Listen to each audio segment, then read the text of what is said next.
Passport issue ও নবায়নের ক্ষেত্রে এখন থেকে পুলিশ ভেরিফিকেশনে বাধ্যতামূলক থাকছে না। গত 4 ফেব্রুয়ারি এই তথ্য জানা যায় স্বরাষ্ট্র মন্ত্রণালয়ের এক সূত্রে। এর আগে পাসপোর্টের জটিলতা নিরসনের লক্ষ্যে সচিবালয়ে স্বরাষ্ট্র মন্ত্রণালয়ের জ্যেষ্ঠ সচিব ডক্টর নাসিমুল গনির সভাপতিত্বে একটি সভা অনুষ্ঠিত হয়। পাসপোর্টের ক্ষেত্রে জাতীয় পরিচয়পত্র ও জন্ম নিবন্ধন পাসপোর্ট ইস্যুর মূল ভিত্তি ধরা হয়। এই দুটি সঠিক থাকলে পাসপোর্ট দেওয়ার ক্ষেত্রে কোনো বাধা থাকার কথা নয়।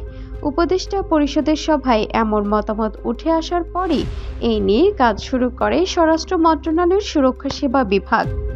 এক কর্মকর্তা জানান, এ বিষয়ে সভায় অনেকটা এগিয়ে গেছে। পরবর্তীতে আরেকটি সভা অনুষ্ঠিত হওয়ার কথা রয়েছে। সভায় বেশিরভাগ প্রতিনিধি পাসপোর্টে ভেরিফিকেশন ওঠানোর বিষয়ে মত দিয়েছেন।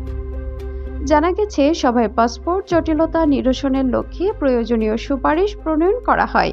উপদেষ্টা পরিষদের নির্দেশনার আলোকে সিদ্ধান্ত চূড়ান্ত করে এই সংক্রান্ত আদেশ জারি করা হবে।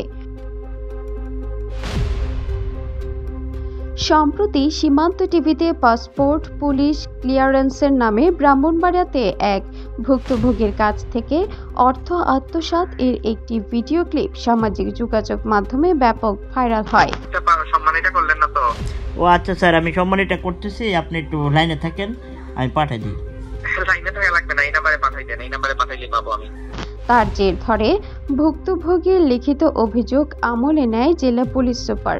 প্রাথমিক তদন্ত করে অভিযোগের বিষয়টি তারা নিশ্চিত হন। পরে অভিযুক্ত সেই পুলিশ কর্মকর্তার বিরুদ্ধে বিভাগীয় ব্যবস্থা নেওয়ার আশ্বাস প্রদান করেন ভুক্তভোগী আশরাফুল আজাদকে।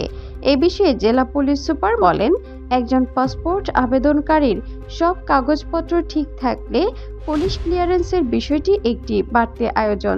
তাছাড়া তাদের জন্য আলাদা কাজের দায়িত্ব বেড়ে যায়। হ্যালো, আসসালামু আলাইকুম। ওয়ালাইকুম আসসালাম। কে বলছিলেন? আমি তো টিএসবি থেকে বলছি, ব্রাহ্মণবাড়িয়া সদর থানা থেকে। আপনি কে? ও স্যার, আমি ওই রায়হানের মামা বলছিলাম। আরে রায়হানের মামা আজাদ বলছেন? জি স্যার। ফোন দিছিলাম তো আপনারে, ফোন তো ধরলেন না, একদিনই ভুলে গেলেন। স্যার ওই আমার ভাগ্নির কাছে মোবাইল ছিল তো, আমি একটু আমার আপা অসুস্থ, ওই জন্য আমি আইসা পড়ছিলাম। আচ্ছা, ওইটা তো সম্মানিটা করলেন না তো? ও আচ্ছা স্যার, আমি সম্মানিটা করতেছি, আপনি একটু লাইনে থাকেন, আমি পাঠিয়ে দিই। লাইনে থাকা লাগবে না, এই নাম্বারে পাঠাই দেন, এই নাম্বারে পাঠাইলে পাবো আমি। এই নাম্বার আচ্ছা, পাইছি, মেসেজ পাইছি। পাইছেন স্যার টাকা? ওকে, হ্যাঁ পাইছি। Okay sir. গত কিছুদিন আগে পাসপোর্ট ভেরিফিকেশনের টাকা আদায়ের বিষয়ে একটি অডিও ভাইরাল হয়। এ বিষয়ে বর্তমান অবস্থা কি আপনার? বর্তমান অবস্থা হচ্ছে, যখন অডিও ভাইরাল হয় তখন এসপি মহোদয় এবং জিপি প্রধান, আরও ব্যক্তিবর্গ আমাকে ফোন দিয়ে সেরে আমাকে আশ্বস্ত করে যে আপনাকে সহযোগিতা করে।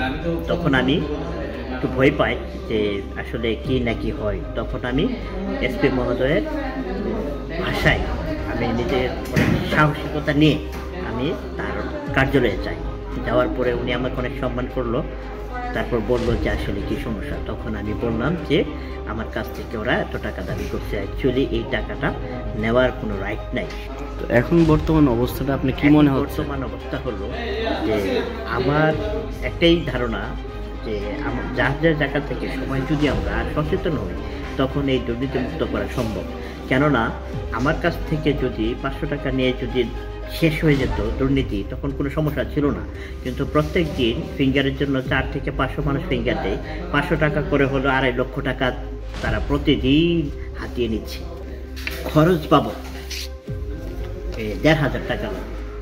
তো আমি ওনাকে সাথে সাথে বললাম যে যদি খরচ বাবদ 1,500 টাকা হয়, তাহলে আপনি 5,700 লাগে আরও 1,000 বা 1,000 যোগ করে আমি ব্যাংক ড্রাফট করে দিই, কিন্তু হাতে আমি টাকা দিব। এটা কেন নেবেন? এ টাকা নেওয়ার তো রাইট নেই। ইতি আক্তার, সীমান্ত টিভি।